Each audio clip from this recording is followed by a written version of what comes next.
Rode just sent us their new VideoMic NTG, and we wanted to see how it compares to their previous top-of-the-line on-camera shotgun, the VideoMic Pro Plus. But first, coffee.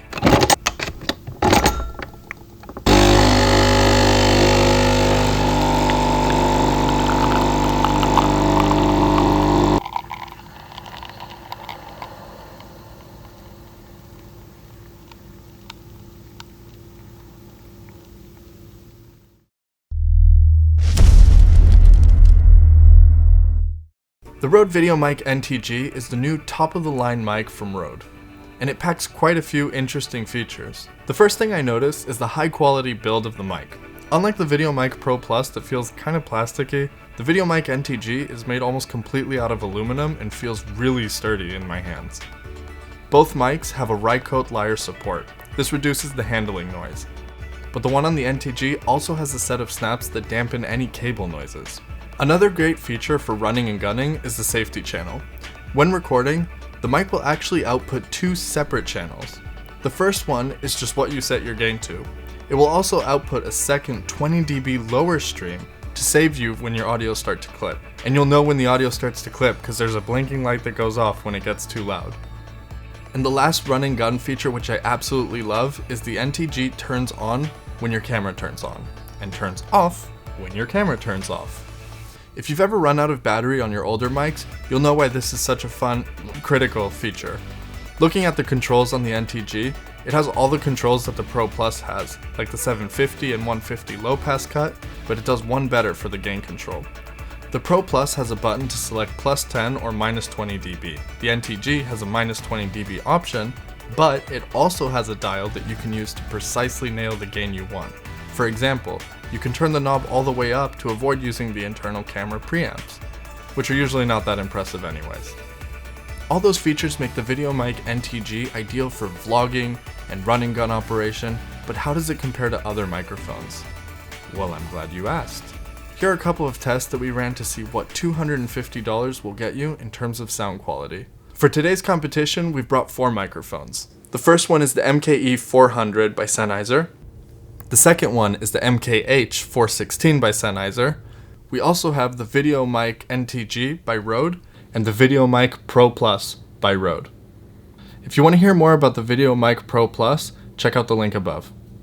We're going to be performing 3 tests for these microphones. The first test is to hear the sound quality and the signature of each microphone. We'll be speaking into the microphone very closely so that nothing can disrupt the quality of the audio.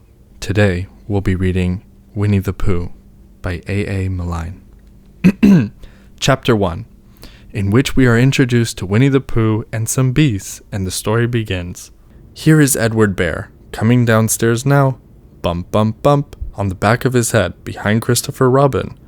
It is as far as he knows, the only way of coming downstairs. Only he could stop bumping for a moment and think of it. And then he felt that perhaps there isn't. Anyhow, here is at the bottom, and ready to be introduced to you, Winnie the Pooh. For our second test, we're going to see which mic handles rejection better. Here we're looking for how well we can hear the subject with a noisy background. All of our mics are directional, so audio coming from behind shouldn't bother them. Picture you're in a stadium and you want to do a quick interview with the player from the winning team. A directional mic should pick up the player pretty well while ignoring the losing team that's booing you behind the bleachers.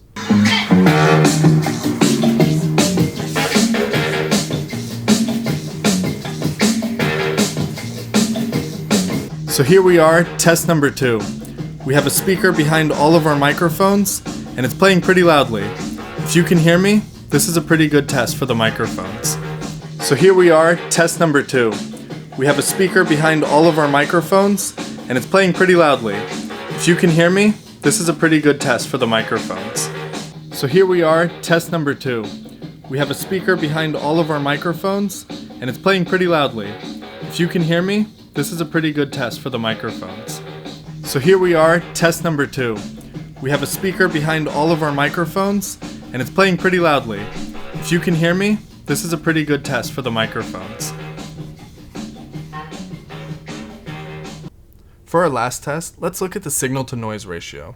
In this test, we're going to hear the noise that the microphone makes by itself. This is called the noise floor. The less noise you can hear, the better the microphone. If you record your audio too low, you're gonna have to fix it in post. Ideally, you want the noise floor to be as low as possible. So when you amplify it in post later, you don't hear that nasty hiss, especially when it's quiet. For this next test, I'm gonna be speaking a little bit lower than I usually do on purpose. If the editor is doing his job right, you'll be able to hear the hiss.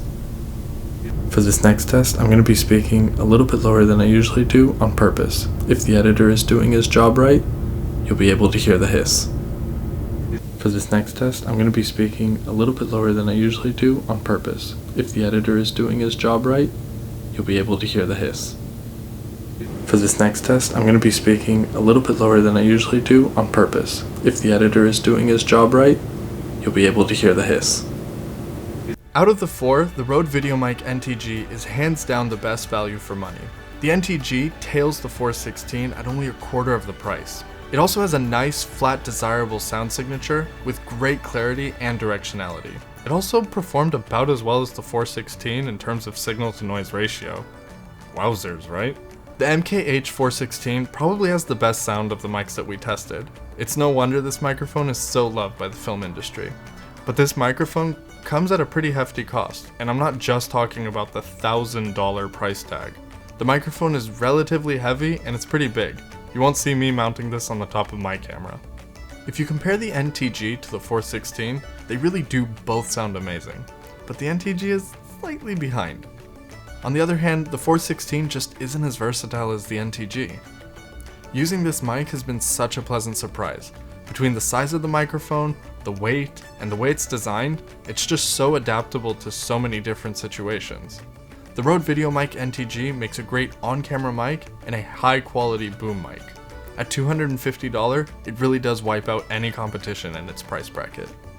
Alright guys, thanks for watching. I hope you enjoyed this video. If you did, make sure you hit that like button and consider subscribing for some more awesome content. If you have any questions, make sure you hit us up down in the comments below. I'm Adam Frimmer from DIYPhotography.net, and I'll be seeing you in the next video.